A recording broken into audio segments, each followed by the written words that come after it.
Bismillahirrahmanirrahim. Assalamualaikum warahmatullahi wabarakatuh. Waalaikumsalam. Waalaikumsalam. Okay, apa khabar semua? Sihat? Alhamdulillah sihat cikgu. Suara Makin jelas tak sihat. ni? Apa cikgu? Suara cikgu jelas tak? Jelas. Jelas Okey. Baik. Okey, diharapkan hari ni semua baik-baik saja dan sihat-sihat saja.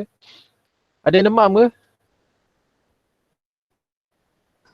Tiada. Tiada. Tiada cikgu. Sekda. Okey. Minggu lepas cikgu dah terangkan silibus sepanjang tahun ini. Kita ada 10 bab di tingkatan 5. Begitu juga dengan tingkatan 4 tahun lepas. Kita ada 10 bab juga dan alhamdulillah kita sudah habiskan untuk tahun lepas. Dan tahun ini kita akan sambung untuk silibus tingkatan 5 lah. Okey. Untuk bab 1, boleh rujuk pada slide yang cikgu tunjukkan ni.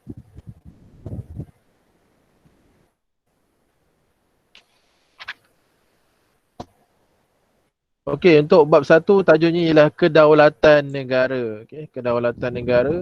So dalam tajuk kedaulatan negara, benda yang paling penting ataupun intipati lah yang akan kita pelajari dalam bab 1 ini, dia ada 4. Ada 4 intipati. Cikgu besarkan sikit. Okey, ni dia. Okey.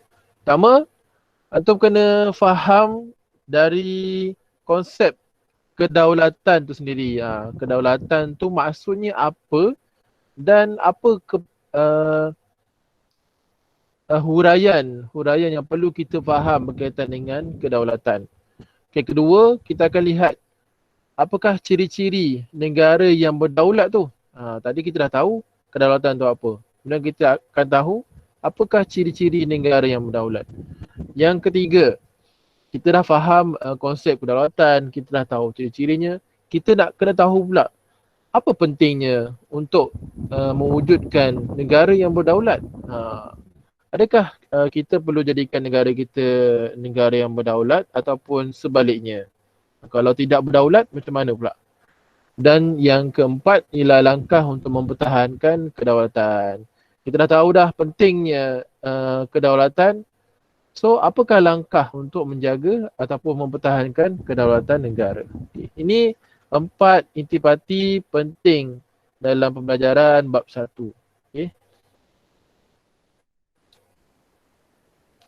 Okay, dalam masa yang sama cikgu juga akan masukkanlah kaitan dengan elemen kewarganegaraan dan juga nilai-nilai civic, kaitan dengan kebijaksanaan pemimpin dalam menghadapi cabaran, kemudian apa kepentingan mengekalkan kedaulatan, menghormati kepelbagaian budaya dan agama. Seperti yang kita sedia maklum, Malaysia merupakan negara majmuk yang ada kepelbagaian dari segi budaya dan juga agama. Dan kepentingan untuk menjiwai identiti negara kita lah.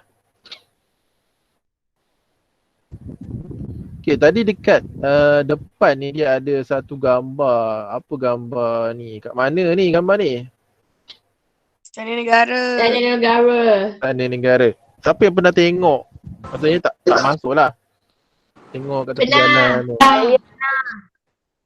Pernah kan? Dia tak pernah tengok dekat tepi jalan. Ni kat jalan Duta tu cikgu. Dekat jalan Duta tu. Oh benar. Nanti kalau ada videonya mungkin kita boleh tengok lah. Okay. Baik, kita masuk untuk konsep kedaulatan negara. Okay. Baik. Dari segi takrif untuk kedaulatan negara secara umumnya, okay, ditarifkan sebagai kekuasaan tertinggi dan kewibawaan sesebuah negara yang bebas serta mempunyai hak apa? Melaksanakan pemerintahan dan pentadbiran negara. Okey, itu perkara asas yang antum kena faham tentang kedaulatan negara. Okey. Cikgu ulang balik. Kedaulatan negara ialah kekuasaan tertinggi. Okey, kekuasaan tertinggi antum boleh bayangkan sebuah negara ditadbir oleh satu kerajaan. Satu kerajaan yang ada kuasa yang tinggi. Kuasa yang tertinggilah. Dan kemudian kewibawaan sebuah negara tersebut untuk menjalankan sistem pentadbirannya yang tersendiri. Maksudnya bukan sebuah negara yang dikawal oleh negara ataupun kuasa yang lain. Itu bukan bermaksud negara yang berdaulat ataupun kedaulatan negara. So, dalam bahasa yang mudahnya, kedaulatan negara ialah negara tersebut ialah negara yang merdeka. Mampu mentadbir negara sendiri tanpa tunjuk ataupun tanpa pengaruh daripada kuasa asing ataupun kuasa luar yang lain. Itu yang bahasa mudahnya. Kita lihat kedaulatan negara ni dapat dilihat dengan lebih jelas sejak zaman Kesultanan Melayu Melaka. Memanglah semasa zaman Kesultanan Melayu Melaka, sebuah kerajaan Melayu yang gemilang tanpa ada campur tangan kuasa asing. Setiap sultan dalam kerajaan Melaka itu sendiri menjadi sebuah empayar yang agung. Okay, itu bermaksud kedaulatan negara pada ketika itulah. Kemudian kedaulatan ini diperkukuhkan lagi dengan dua peristiwa negara yang besar, iaitu pada tarikh kemerdekaan dan juga pada tarikh pembentukan Malaysia. Bila tarikh kemerdekaan negara? 13 Okey, 31 Ogos 1957. Dan bila tarikh pembentukan Malaysia? 16 September. Okey, 1963. Dua tarikh ini adalah tarikh yang wajib untuk kita sebagai rakyat Malaysia ingat. Okey, ingat. Ini adalah sebagai satu peristiwa yang penting lah.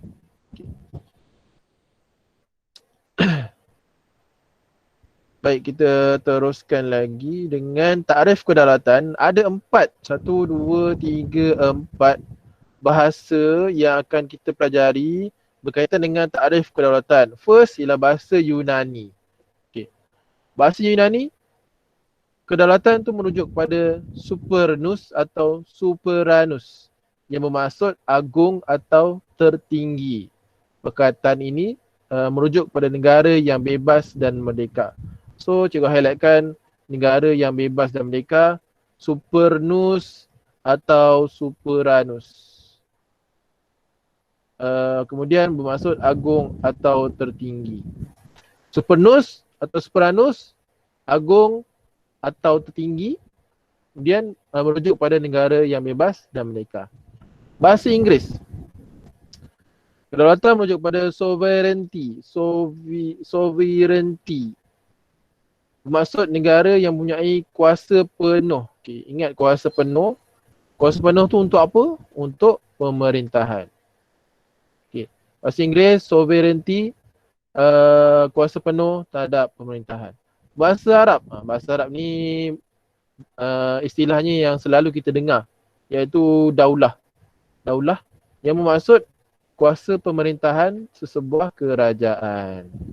Dan bahasa Melayu, bahasa ibunda kita, kedaulatan merujuk pada perkataan daulat. Tadi bahasa Arab daulah, so bahasa Melayu kepada daulat, yang bermaksud kekuasaan tertinggi terhadap pemerintahan negara. Kekuasaan tertinggi terhadap pemerintahan negara.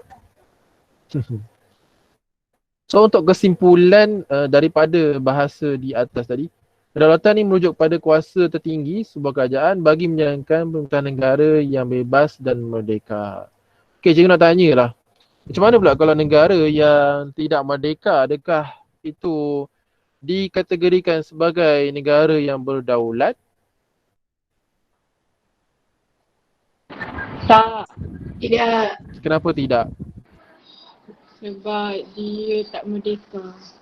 Sebab dia dijajah. Sebab dia dijajah oleh kuasa lain. So adakah negara yang dijajah tu bebas untuk menjalankan pentadbirannya? Tidak. Sudah tentulah tidak. Okey, sudah tentulah tidak. Jadi hanya negara yang bebas dan merdeka saja yang kita boleh klasifikasikan sebagai sebuah negara yang berdaulat. Kerana mampu mentadbir negara tanpa campur tangan kuasa lain. Okay. Boleh ni? Boleh diteruskan? Boleh. Masih setia. Baik, ada beberapa pandangan daripada tokoh yang mentafsirkan tentang kedaulatan yang sesuai dengan zaman mereka masing-masing lah. Sebagai contohnya Aristotle, kemudian ada Ibn Khaldun, ada Jean Bodin, Tunku Abdul Rahman Putra Al-Hajj dan juga Tun Dr. Muhammad Saleh Abbas. So, masing-masing ini adalah tokoh-tokoh yang berkaitan dengan sejarah dan mereka mentafsirkan maksud kedaulatan mengikut pandangan masing-masing yang sesuai dengan zaman masing-masing lah. Baik. Kalau Aristotle, kedaulatan merupakan kuasa tertinggi dalam sistem pemerintahan. Sama je. Tadi pun kita dah tahu dah kuasa tertinggi. Aristotle pun cakap benda yang sama, kuasa tertinggi dalam sistem pemerintahan. Merujuk kerajaan yang terikat oleh undang-undang. Merujuk kerajaan yang terikat dengan undang-undang. Okay, itu kata Aristotle. Kemudian Ibn Khaldun. Kedaulatan merupakan kekuatan dan kekuasaan sebuah negara berasaskan semangat kekitaan bangsanya.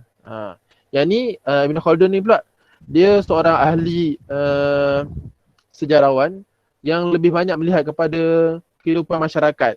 Jadi dimasukkan kedaulatan ni berkaitan dengan semangat kekitaan bangsanya. Maksudnya semangat kebersamaan, semangat kerjasama, bersatu padu dan sebagainya lah yang dapat dilihat dalam masyarakat.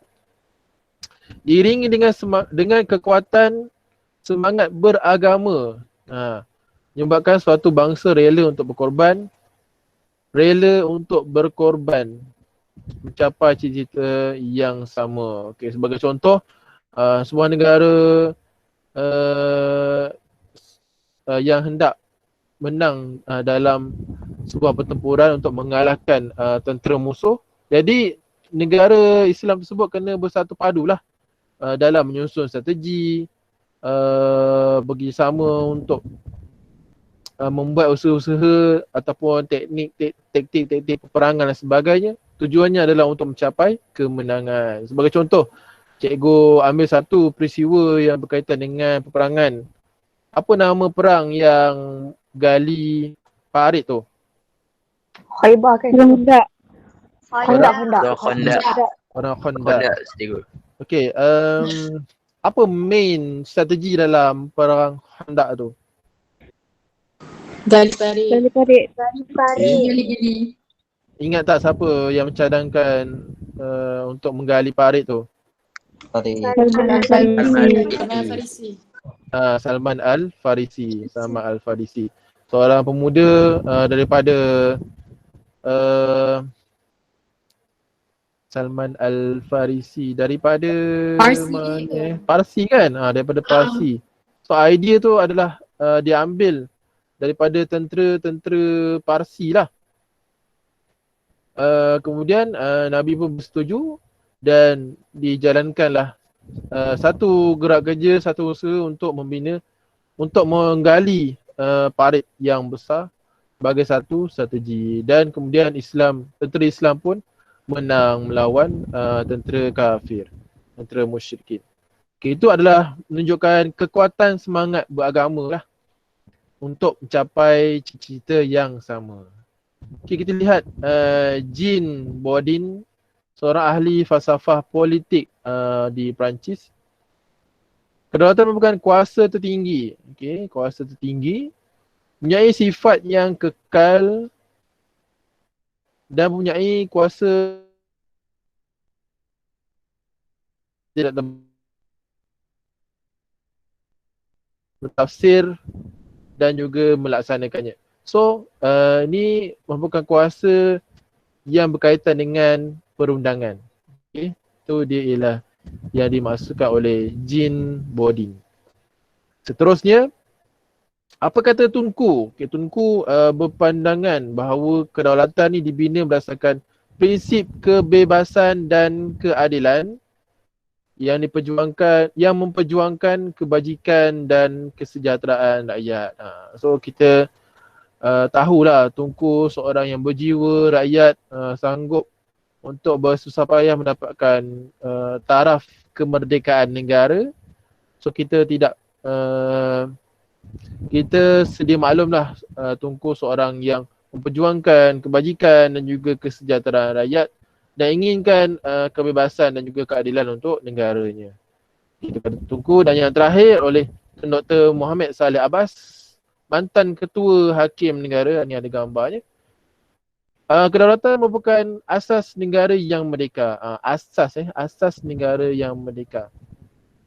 Memiliki kebebasan pada peringkat antarabangsa. Okay. Dengan hak dan kuasa untuk negeri. Okay, maksudnya kalau ada satu keputusan yang dalam pentadbiran negara buat satu keputusan tersebut tidak dipengaruhi oleh telunjuk asing. Itu menunjukkan bahawa negara kita merupakan negara yang berdaulat. Okay. Senang je berkaitan dengan kedaulatan ni. Okay, so ni ialah kesimpulannya. Kedaulatan merupakan kekuasaan tertinggi dan kewibawaan sebuah negara merdeka. Menjalankan pemerintahan dan melaksanakan undang-undang.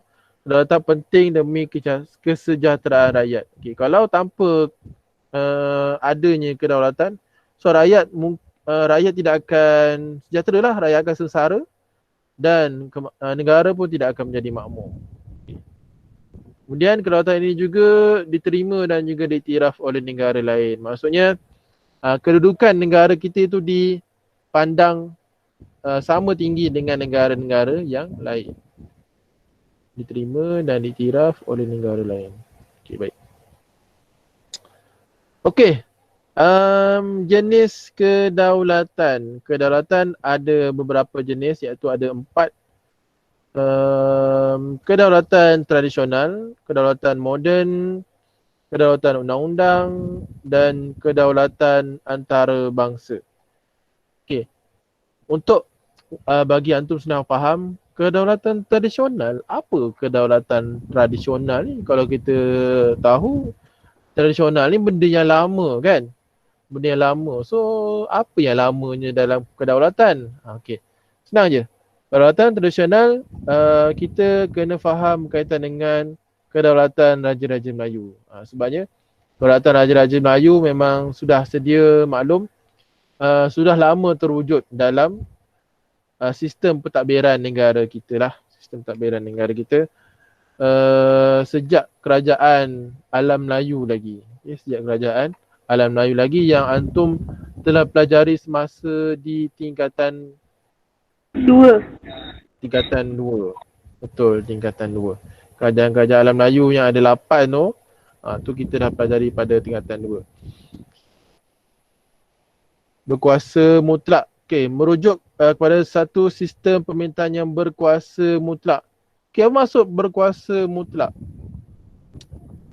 Ada hak sepenuhnya. Ada hak sepenuhnya terhadap apa? Rakyat. Terhadap rakyat, okey, betul. Apa lagi? Pemerintahan. Ada menjalankan pemerintahan negara. Apa lagi? Boleh tak nak buat keputusan tanpa campur tangan menteri ataupun pembesar? Maksudnya sultan atau raja tu dia boleh bagi arahan ataupun titah yang tak boleh dilanggar oleh siapa-siapa. Boleh tak? Boleh. Boleh tak?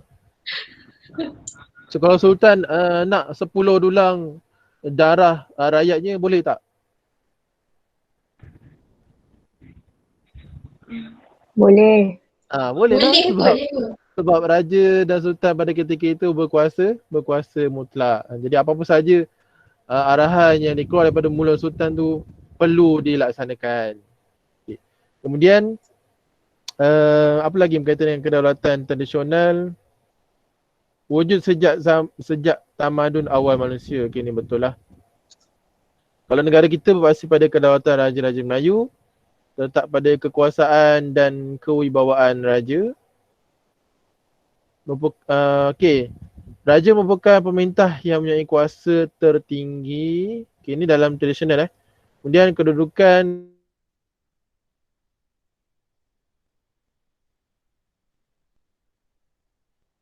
raja dan rakyat.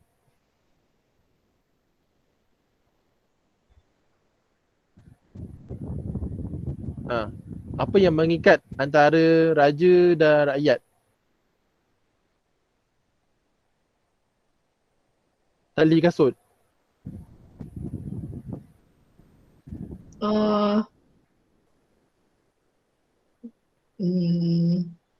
Pangkat. Pangkat. Sumpah setia. Kedaulatan. Kedaulatan. Undang-undang. Kalau ada raja dan juga rakyat, apa yang mengikat antara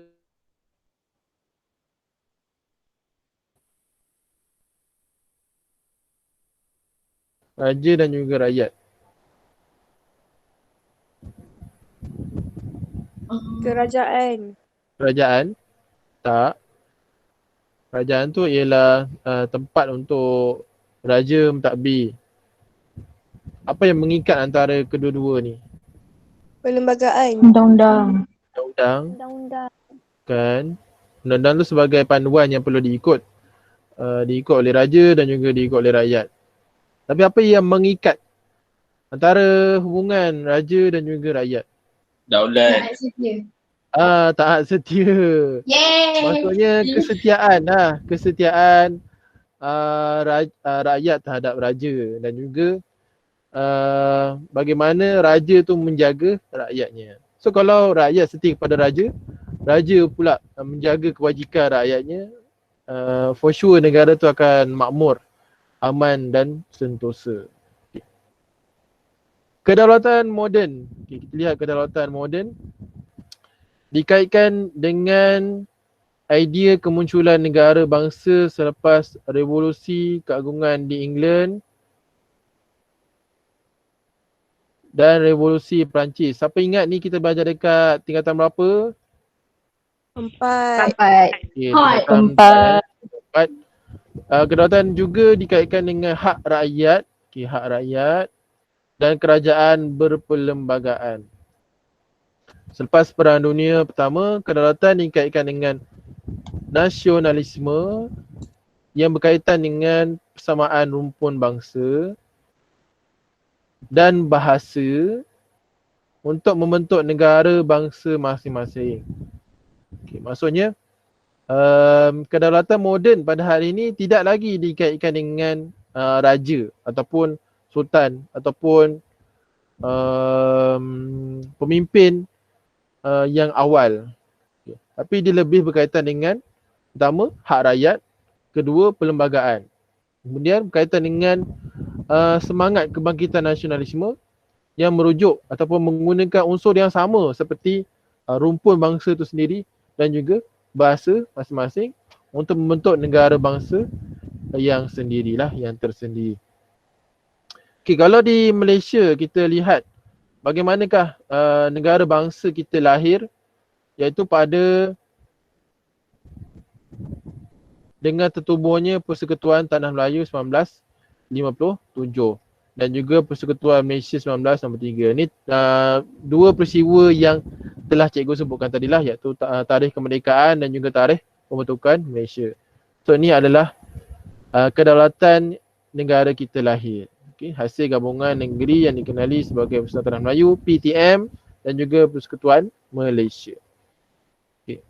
Dan yang ketiga, kedaulatan undang-undang. Siapa tahu kedaulatan undang-undang merupakan prinsip rukun negara yang ke berapa? Empat. Okey, prinsip Keempat. negara yang keempat tu kena ingat. Bermaksud kerajaan dan rakyat terikat. Okey, kerajaan dan rakyat. Bukan rakyat saja yang terikat tapi kerajaan juga. Kerajaan dan rakyat terikat oleh undang-undang yang perlu dipatuhi. Kedaulatan menjamin keadilan dan kehidupan bermasyarakat. Tujuannya adalah untuk menjadikan negara aman, stabil dan makmur. Ini benda yang paling basic sekali untuk kita senang faham. Untuk kita, kenapa kita perlu mendaulatkan undang-undang? Tujuannya adalah undang-undang ni sebenarnya menjaga kebajikan kerajaan dan juga menjaga kebajikan rakyat.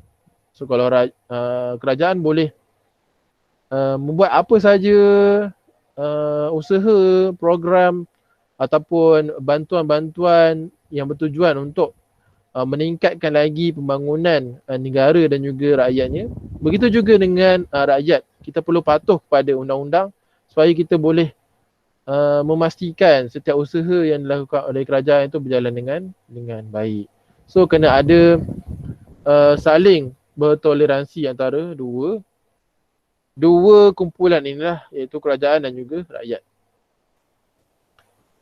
Okey, dan yang terakhir, kedaulatan antarabangsa. So kalau antarabangsa selalunya akan dikaitkan dengan satu pertubuhan dunia yang kita sedia maklum berkaitan dengan keamanan dunia. Apa dia?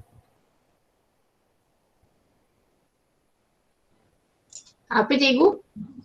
Kalau berkaitan dengan antarabangsa, apa pertubuhan yang berkaitan dengan antarabangsa? PBB. Okey, PBB, pertubuhan bangsa-bangsa bersatu lah.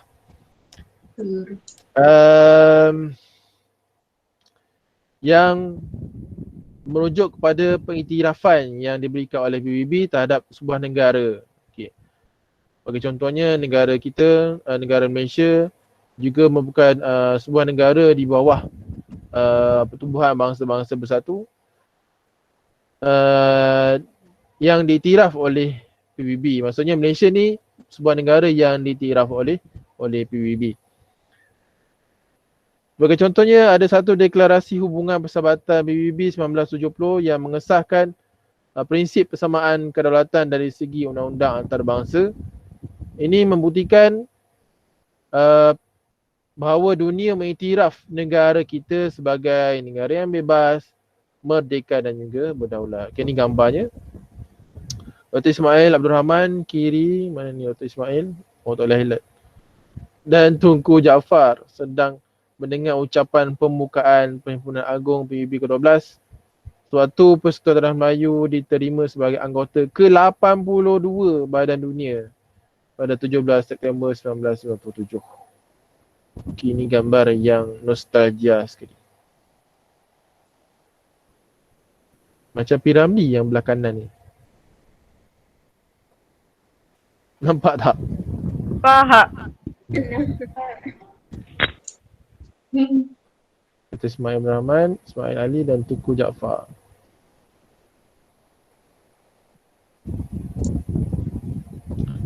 Okey, seterusnya ciri negara yang berdaulat. Ada beberapa ciri negara yang berdaulat iaitu mempunyai pemerintahan, ada sempadan, ada undang-undang, mempunyai perundangan dan mempunyai rakyat. Okey, senang je.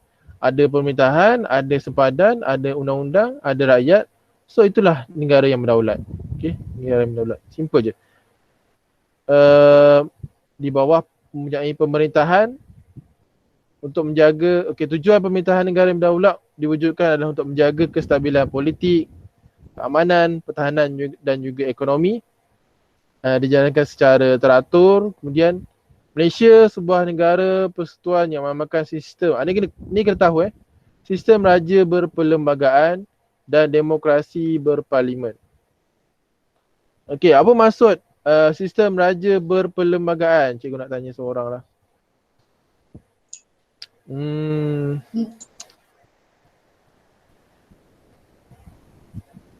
Apa Atif. Atif Rifki. Ya tu. Atif, apa maksud raja berperlembagaan? Ya. Tahun lepas je kot. Nah, Apa? Raja yang ada undang-undang dia. raja yang Raja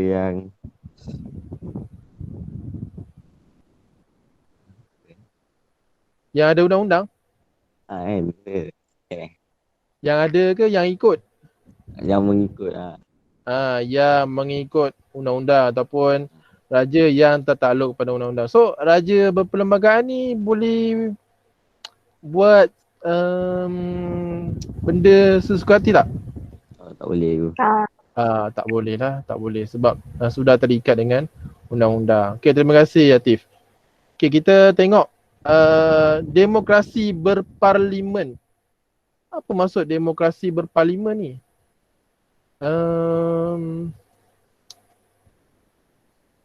Apa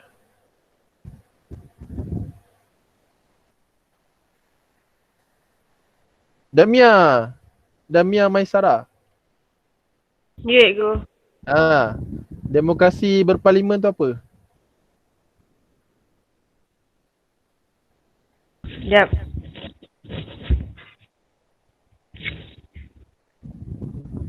Demokrasi berparlimen. Oh, ada kat sini maksud dia.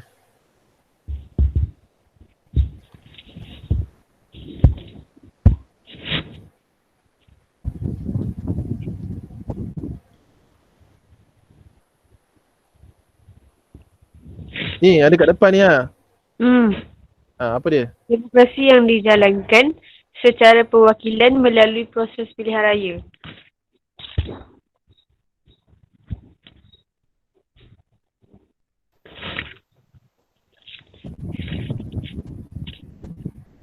Hilang dah suara. Cara perwakilan melalui proses Pilihan raya. Pilihan raya. So senang kata demokrasi parlimen ni adalah satu sistem demokrasi yang ada wakil dan wakil tu dipilih melalui pilihan raya. Simple. Okay. Senang untuk kita faham dan juga kita ingatlah. Itu adalah dua ciri penting dalam pemerintahan negara, iaitu raja berperlembagaan dan demokrasi berparlimen. Okay, terima kasih Damia. Okay, ni benda yang kena ingat dan kena faham lah. Ketua utama negara ialah Yang Pertuan Agong, ketua kerajaan ialah Perdana Menteri dan dibantu oleh jemaah menteri. Okay, ni benda yang paling basic sekali. Okay, ini adalah gambaran ke bawah duli Yang Maha Mulia Seri Paduka Baginda Yang di-Pertuan Agong dan ke bawah duli Yang Maha Mulia Seri Paduka Baginda Raja Permaisuri Agong bersemayam di atas singgah sana. Jabatan Penerangan Malaysia sumbernya. Baik, ciri yang kedua untuk negara yang berdaulat ialah mempunyai sempadan. Apakah dia sempadan? Iaitu garis pemisah antara negeri atau negara yang dipisahkan melalui sempadan darat, air, udara. Dengan siapa pula tu bersempadannya, iaitu dengan negara jiran. Bagi contohnya Singapura, yang bersempadan dengan negeri Johor, dan Thailand yang bersepadan dengan negeri Kedah, Perlis, Kelantan. Pahang ada? Pahang ada juga. Kemudian Indonesia ini di Sarawak dan juga Sabah, Brunei dan juga negara Filipina. Okay. Sempadan Malaysia diakui oleh masyarakat antarabangsa, khasnya PBB lah. Sebab PBB ni dah iktiraf Malaysia sebagai sebuah negara yang berdaulat, termasuk dengan mengiktiraf sempadan-sempadannya. Dan penetapan sempadan ni tujuannya adalah untuk memudahkan urusan pemerintahan, pentadbiran, pertahanan dan pembangunan ekonomi. Cuba bayangkan kalau negara kita negara yang tidak membuat sempadan, apakah kesan dari segi keselamatan? Macam mana pula tu? Cikgu nak tanya Syafiqah Husna. Ya? Syafiqah Husna, kalau negara tak ada sempadan, bagus tak? Tak. Kenapa? Sebab Kalau dari nanti segi keselamatan. keselamatan. Ha. Nanti macam dia apa tu? Pergaduhan. Pergaduhan. Macam mana tu? Nanti macam ada yang kata tu bahagian dia. Maksudnya perebutan Perebutan wilayah lah antara dua pihak ataupun dua negara. So, pentingnya untuk membuat persempadanan negara. Okay. So kita lihat di gambar, terima kasih Syafiqah. Kita lihat gambar peta yang menunjukkan sempadan Malaysia dengan negara jiran di Asia Tenggara. Okay, itu dia Malaysia. Ni atas ni, di utara ni ialah Thailand dan merah ni adalah sempadan antara bangsa. Okay. Malaysia sempadan dengan Singapura, Indonesia, Brunei. Okay, itu dia sempadan negara kita lah. Bagi contoh, kalau kita ada nelayan yang sudah melepasi sempadan negara ni, dia boleh dikenakan denda ataupun dihukum, dan hukuman tu tertakluk kepada sempadan negara tersebut lah. Contohnya kalau dah ada dekat bahagian tengah ni, dah termasuk dalam sempadan Singapura contohnya. So kerajaan Singapura berhaklah untuk tangkap dan dakwa orang tersebut kerana boleh didakwa sebagai melanggar sempadan ataupun menceroboh kawasan negaranya. Jadi kena berhati-hatilah. Okey, seterusnya ciri yang seterusnya ialah mempunyai perundangan. Seperti yang kita sedia maklumlah, kita ada perundangan negara iaitu Perlembagaan Persekutuan. Dan Perlembagaan Persekutuan ni tujuannya adalah untuk memelihara kesejahteraan, keadilan dan juga melindungi rakyat. Dan di mana Perlembagaan Persekutuan ni digubal dan juga ditentukan kesahannya, sudah tentulah di Parlimen. Ya, di Parlimen. Tengok ni adalah istiadat pembukaan mesyuarat pertama pada 18 Mei 2020. Gambar baru ni, 18 Mei 2020, tahun lepas. Gambar baru ni. Masa Yang Agung bagi penghargaan tu, ingat tak yang dia tepuk tangan tu? Ingat Nanti cikgu buka YouTube dia kalau ada. Dan seterusnya mempunyai rakyat. Ciri negara yang berdaulat adalah mempunyai rakyat. Seperti yang kita sedia maklum, rakyat negara kita ni terdiri daripada pelbagai kaum, agama dan juga adat rasam. Mereka disertakan oleh satu bahasa dan kebudayaan, rukun negara serta identiti nasional yang sama lah. Okay, ni gambaran keunikan rakyat Malaysia dalam stem kenangan RM5 tahun 2019. Dah lama dah kita tak menggunakan stem ni. Semua sekarang pakai email ni. Masih ada lagi stem sekarang ni.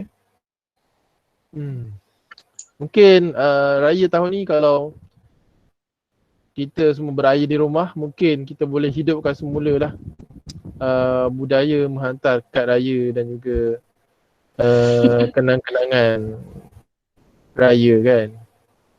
Wah, cantik lah stem ni. Okay, sikit lagi, 1.3. Apa pentingnya untuk mewujudkan negara yang berdaulat? Sudah tentunya adalah untuk keberkesanan dari segi pentadbiran. So kalau negara yang tak berdaulat, macam mana nak menjalankan pentadbiran? Sudah tentulah sukar.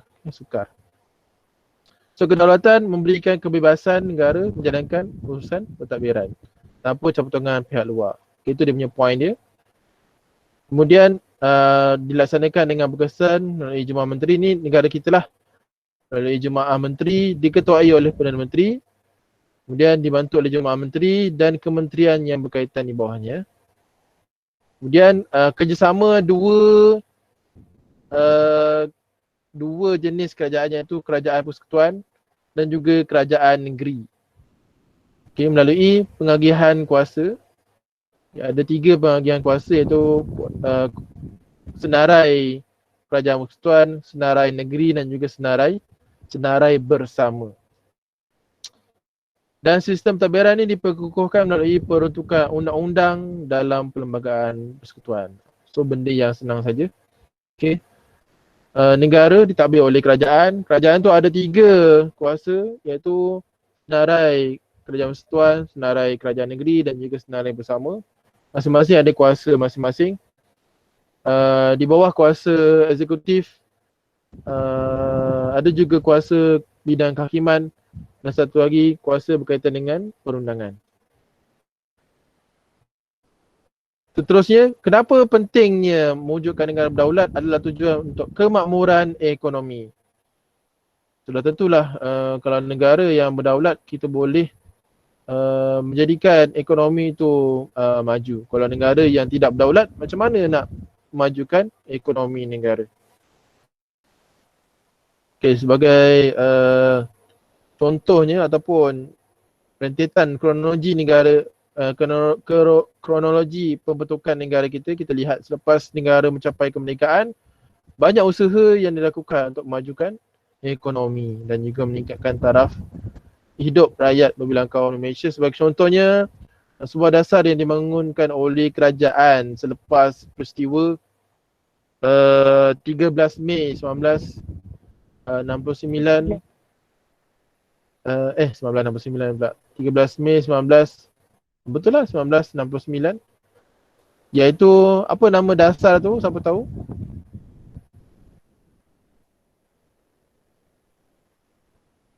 Apa nama dasar yang dibuat selepas peristiwa 13 Mei 1969?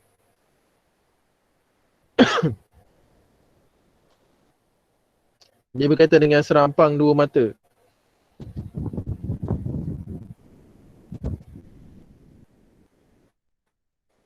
Belakangnya ialah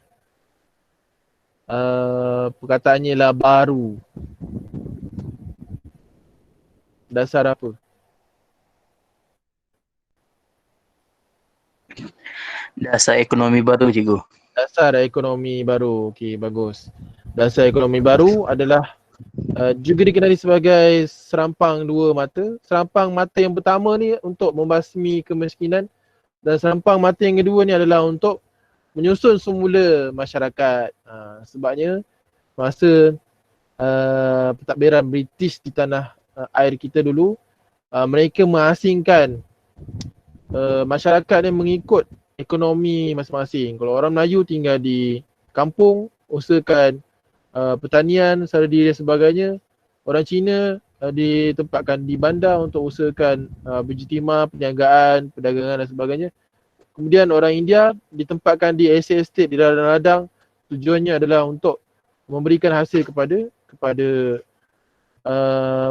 British lah pada ketika itu. Okey.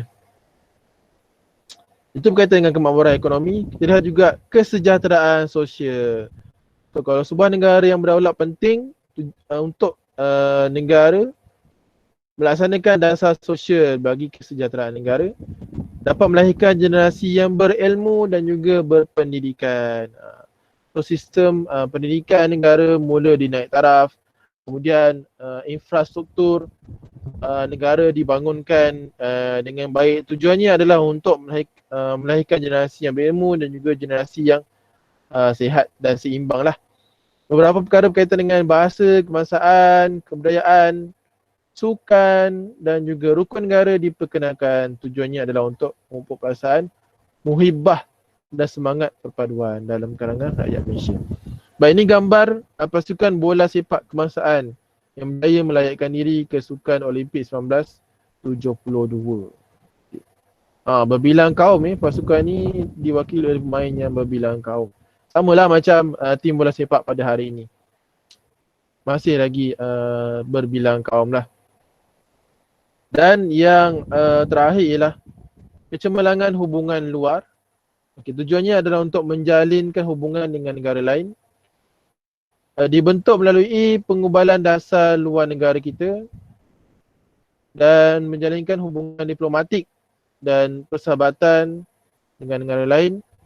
Kemudian dapat mengadakan perjanjian dan kerjasama dalam pelbagai bidang, contohnya bidang ekonomi, ketenteraan, teknologi dan sebagainya. Dan kesannya Malaysia menikmati pelbagai faedah.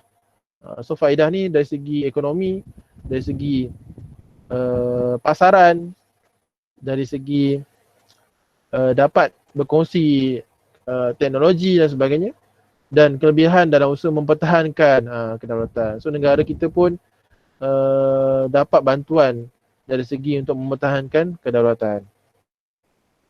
Keanggotaan Malaysia dalam pertubuhan serantau dan antarabangsa meningkatkan imej negara. Okey, bagi satu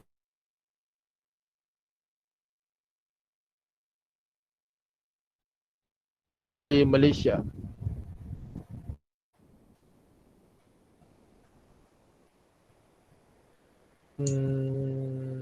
Ashikin.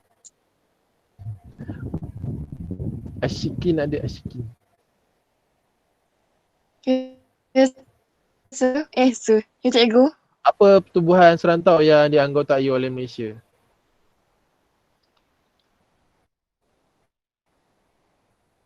Serantau. Start dengan huruf A, belakang dia N, tengah dia S. Tengah dia E. Sebut pula S. Depan dia A, belakang dia N, tengah dia E.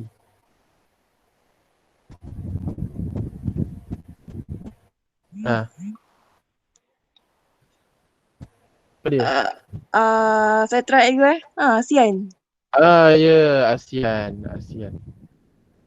Itu adalah pertubuhan serantau yang dianggotai oleh Malaysia. Dan mana tadi? Pertubuhan antarabangsa pula, apa yang Malaysia sertai? Terima kasih Ashikin, saya tanya orang lain pula. Said. Ya, cikgu. Apa pertubuhan antarabangsa yang Malaysia sertai? PBB tu ke cikgu? Okey, betul, PBB. Ada Mana, lagi tak mana? yang lain? Ada lagi tak? OIC tu? OIC, betul. Pertubuhan negara-negara Islam. Itulah dia. Okey, pertubuhan yang dianggotai oleh Malaysia. Dan yang terakhir, kita dah tahu tadi kenapa pentingnya untuk mewujudkan negara berdaulat, sebab keberkesanan pentadbiran, untuk mewujudkan kemakmuran ekonomi, kemudian mewujudkan kesejahteraan sosial dan juga mewujudkan hubungan yang cemerlang antara luar negara dan juga negara kita. Dan apakah langkah untuk mempertahankan kedaulatan negara kita? Sudah tentulah dengan mewujudkan kestabilan politik dan juga kemakmuran negara. Tujuannya adalah untuk melaksanakan pentadbiran yang cekap dan menjalankan berbagai usaha. Bukan tujuan, ni adalah usaha oleh pemerintah untuk melaksanakan pentadbiran yang cekap dan menjalankan pelbagai usaha bagi memajukan ekonomi. Okey, apa pula peranan rakyat? Rakyat perlu memberikan kerjasama yang sepenuhnya kepada kerajaan. Okey, ni dia pemerintah. Mewujudkan pentadbiran yang cekap, elakkan amalan rasuah. Ini benda yang paling penting, elakkan amalan rasuah. Memastikan agihan sumber kekayaan dijalankan secara adil. Tak bolehlah masuk kocik sendiri. Kemudian melaksanakan undang-undang negara menurut perlembagaan secara berkesan. Dan apa? Peranan rakyat setia kepada raja dan negara, menyokong segala usaha dan dasar kerajaan, menunjukkan kerjasama semua kaum dan mematuhi undang-undang negara. Itu di bawah kestabilan politik dan kemakmuran ekonomi. Seterusnya, mengekalkan perpaduan negara. Ni benda yang senang tapi sukarlah untuk kita buat kalau masing-masing mementingkan diri sendiri, tak saling bertegur dan sebagainya. So, walaupun tidak kenal, kita seharusnya saling bertegur lah. Contohlah kan, kalau jogging dekat tempat taman dan sebagainya, kalau jumpa uncle tu, apa salahnya cakap, uncle ni hao ma, ataupun uncle morning, auntie good morning, mesti dia pun akan balas juga, dia akan senyum. Lagi-lagi orang yang kita tegur tu ialah orang tua. Selain kita hormat orang tua, kita juga hormat pada kaum yang berlainan. Okey, pemerintah apa peranannya? Menggubal dasar dan undang-undang berkaitan dengan padan kaum serta integrasi nasional, kemudian memastikan keberkesanan pelaksanaan dasar berkaitan dengan bahasa, pendidikan, kebudayaan dan oleh kementerian serta agensi berkaitan lah. Kemudian merangka pelbagai program lah seperti kempen yang tujuannya adalah untuk memupuk perpaduan kaum dan memperuntukkan perbelanjaan. Kalau dah ada usaha, dah ada strategi sebagainya, tapi tak ada belanjawan, tak ada bajet, so benda tu tak boleh dilaksanakan. Jadi penting untuk memperuntukkan perbelanjaan dalam program-program untuk memupuk pada perpaduan. Dan apa peranan rakyat?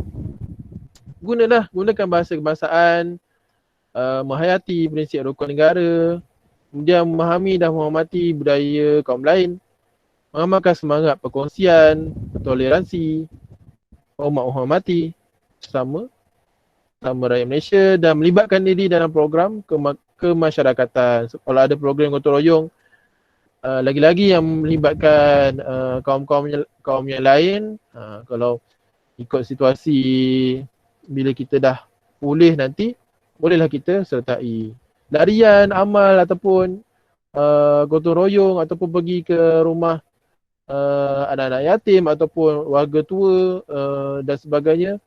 Itu bukan satu usaha ataupun aktiviti kemasyarakatan yang boleh disertai. Dan seterusnya ialah memupuk patriotisme. Merupakan nadi kepada kebebasan dan kemajuan negara. Penting untuk melahirkan pemimpin dan rakyat yang setia. Okey, peranan pemerintah ialah menganjurkan sambutan Hari Kebangsaan, Hari Pahlawan, mewajibkan mata pelajaran sejarah, ni benda yang dah berlaku. Kemudian menganjurkan kempen, filem dan juga memupuk patriotisme melalui pelbagai media. Memberikan pengiktirafan kepada rakyat Malaysia menjasa kepada negara dengan memberikan nama mereka pada bangunan dan juga jalan. Sebagai contohnya, Jalan Tar Tunku Abdul Rahman, Jalan Tun Tan Cheng Lock, Jalan VT Sambatan. Semua nama-nama tokoh tu diabadikan kepada nama-nama jalan dan juga nama bangunan. Dan apa peranan rakyat? Menghormati lambang negara seperti bendera Jalur Gemilang, Jata Negara dan juga Lagu Negaraku. Menyanjung dan menghargai adat warisan negara. Meningkatkan imej negara dengan melakar kejayaan dalam bidang pendidikan. So, antum seorang yang berpatriotisme seharusnya melakar kejayaan lah dalam bidang pendidikan. Itu tanggungjawab antum sebagai rakyat Malaysia. Dan menghargai tokoh pelbagai kaum yang berjuang untuk mendapatkan kemerdekaan negara dan juga kedaulatan negara. Dan yang terakhir rasanya, betul lah, berkaitan dengan mengukuhkan pertahanan negara. Uish, highlight semua sekali. Okey, pertahanan negara. Kalau dari segi pemerintah, peranannya adalah untuk mengubah dasar, adakan perjanjian pertahanan, serta latihan ketenteraan dengan negara-negara yang lain, memodernkan aset ketenteraan dan juga memastikan pasukan keselamatan bersiap siaga untuk jaga sepadan kalau ada apa-apa peperangan dan sebagainya. So, pemerintah perlu memastikan kesiapsiagaan pasukan keselamatan negara. Dan akhir sekali, untuk peranan rakyat, rakyat perlu peka lah terhadap isu keselamatan negara. Contohnya memberikan maklumat tentang pencerobohan sepadan negara, mengelakkan kolaborasi dengan pihak luar yang boleh mengancam keselamatan negara. Sebagai contoh, kalau ada pihak luar yang nak uji sistem keselamatan perisikan negara sebagai contohnya, kita tak bolehlah nak bagi kebenaran kepada mereka. Sebab itu boleh membahayakan keselamatan negara. Kemudian menganggotai pasukan keselamatan dan pasukan sukarelawan untuk mempertahankan negara. Siapa yang ada minat untuk jadi polis, askar sebagainya, teruskan minat tersebut. Itu adalah sebagai satu inisiatif antum lah untuk menjaga tanah air negara. Dan akhir sekali kita perlulah sanggup berkorban demi mempertahankan kedaulatan negara. Selesai untuk bab 1 hari ini. Ada apa-apa soalan? Tak ada. Saya dah. Kalau Cik dah, cikgu bagi satu je kerja. Ni dia. Tablet pula. Table ni dia berkaitan dengan cabaran mengekalkan kedaulatan negara. Ambil semua isu ni, keselamatan, paduan kaum sampailah ke rasuah. Cikgu nak cabaran ni antum cari berkaitan dengan isu semasa. Maksudnya apa cabaran dalam, apa cerita dalam cabaran ni. Semuanya tahu, antum ambil berkaitan dengan isu semasa, cari dekat internet, Google. Kemudian apa kesan dia dan apa yang tindakan kerajaan buat. Tindakan kerajaan buat. So minggu depan cikgu akan panggil beberapa kumpulan untuk present. So better buat dalam bentuk PowerPoint lah benda ni. Benda ni buat dalam bentuk PowerPoint.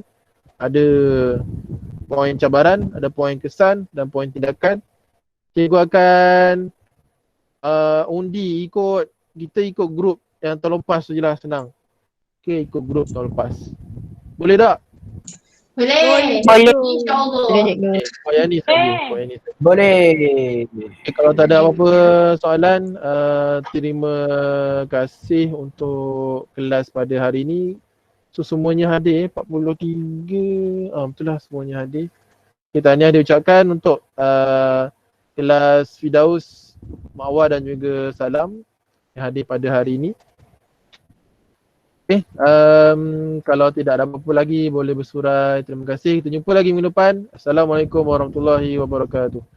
Waalaikumsalam. Waalaikumsalam. Terima kasih cikgu. Waalaikumsalam. Terima kasih cikgu. Terima kasih, cikgu. Thank you Mr. Jabbar. Sama-sama. Bagi kelakar.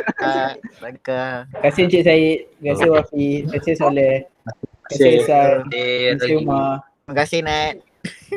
Nat, cikgu Nat Zira tak ada. Nat tak ada. Cikgu tak ada. Nat tak ada cikgu. Tidur ke apa dia ni? Habis 43 dah ni? Nat tak ada sebenarnya. Tak ada. Dia 43 tu campur cikgu dua kot. Presentation dengan cikgu. Oh, ya kot. Dia jadi 41. Kantoi lah ni, Naziro tak ada ni, kantoi. Okay, cikgu. Terima kasih. Okay, terima kasih.